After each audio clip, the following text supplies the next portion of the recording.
Hey everyone, I want to talk about some of the common pitfall traps with really big organizations that are not really in the mental health community per se, but a lot of these people that say they do work with mental health, maybe it could be a nutritional company or maybe a neurological company or something like that. Just big organizations would usually have worldwide or countrywide notoriety, and they make a lot of claims about OCD, and if you take a bunch of these supplements, then they'll help your OCD, and it's really easy to get trapped in that. I got trapped in this type of stuff. I spent upwards of $7,000 to $10,000 literally over a year before I really knew what was going on when it came to OCD and anxiety recovery. So before I go any further, please subscribe. Hit that like button down below. Let me know what you think about this. Maybe you're thinking about coming in for the first time.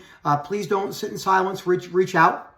Everyone at OCD Recovery has had extreme OCD. I was in the mental hospital, suicidal ideations for years. Police called to my house, wasn't working, gained a bunch of weight.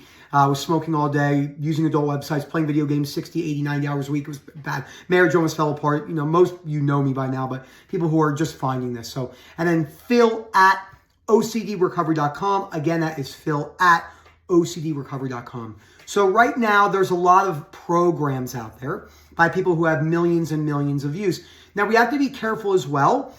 Just because someone has 7 million followers on their Instagram doesn't mean that they understand business or understand how to operate that account in a fashion where it brings people in the door. That is a big misconception.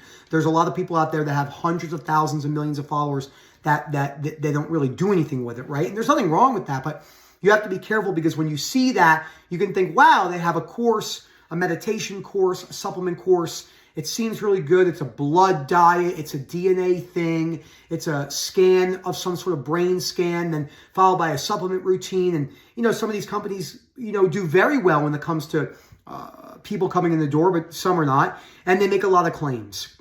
And then what happens is the sufferer might go there. They might feel very empowered. They might get a short-term burst.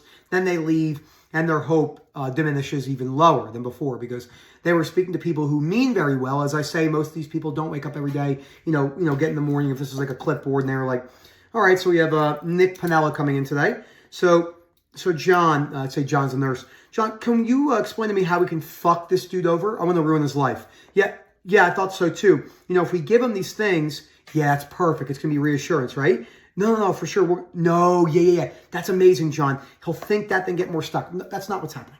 99.9% of the time.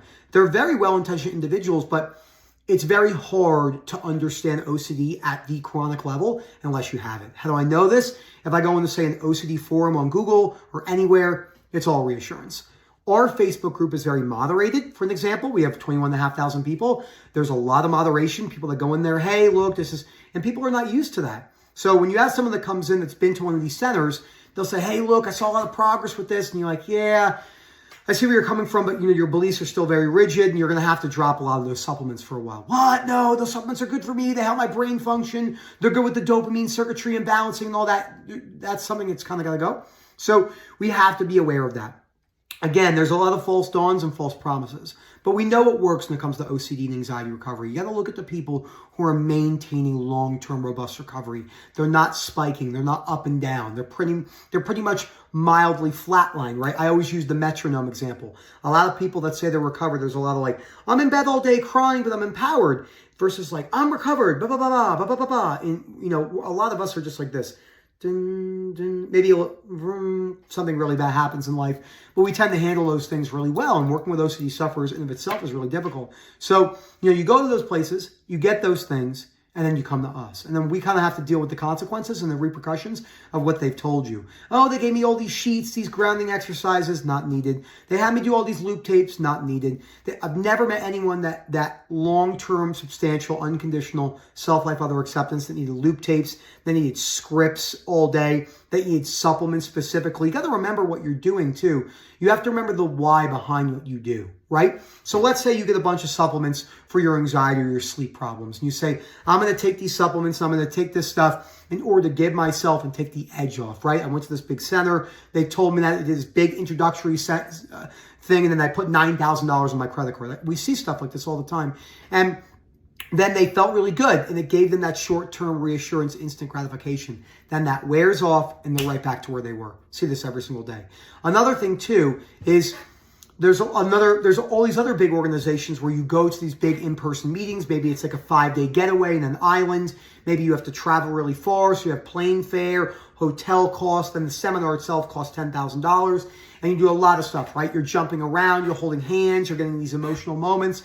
And I always say that that's not actually where change comes from for the most part. Are there people that are hit in that moment and they change forever? Sure, but usually not really. Most people need to go through substantial, hardcore events in their life, smacking their face on the ground multiple times in order, not figuratively, but it could be figuratively if you're talking about an OD case, because we work with a lot of people who struggle with drug addictions and alcoholism, obviously an easy way to escape OCD symptoms, unfortunately.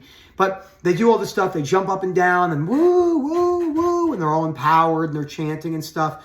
And then if I was to follow, let's say 20,000 people did that, I'd be willing to put my whole life on this because I understand humans because it's what I do for work all day. I work in the perspectives in the mind and belief systems and behaviors and habits. So it's very easy to tell why someone's not going to get better from that. And what happens is they come home. If I was to follow 20,000 people, if I could replicate 20,000 people and I was a little shadow in your shoulder that followed you around, 19,900 plus are exactly how they were before. How do I know? I've seen very motivated people I'm friends with in person here in Colorado, New Jersey, and Florida, the 3 states I've lived in, who have done stuff like that, and they're still doing the same stuff. Because you don't make changes by jumping up and down and taking a bunch of supplements. Sure, it can benefit your health. Sure, those experiences can be once in a lifetime, but in our opinion, real substantial belief system changes come from the basics, applied over a long period of time. But that doesn't sell. I'll give you a great example, right? Nighttime commercial. Imagine this. Hi, everyone. My name is Nick. I'm a chiropractor. This is what probably is best for health. Exercising 5 days a week, close to failure, training really hard, pushing yourself over a 20-year period, eating balanced, but going out there and having some fun every once in a while, right? Having some cookies and gluten and McDonald's and balancing them there. Alcohol's not bad for like 99% of the people, maybe not 90, but let's say 90%. Most people aren't alcoholics or binge drinkers. You can have some cigars every once in a while. Things will go wrong in your life. You might have a blackout night in Vegas once in a while with your friends, and you could still be in good shape. That doesn't sell because it's not drastic and it's not quick. So, like one example I've been trying to use myself, it's a weird example, but to show you why these programs suck us in.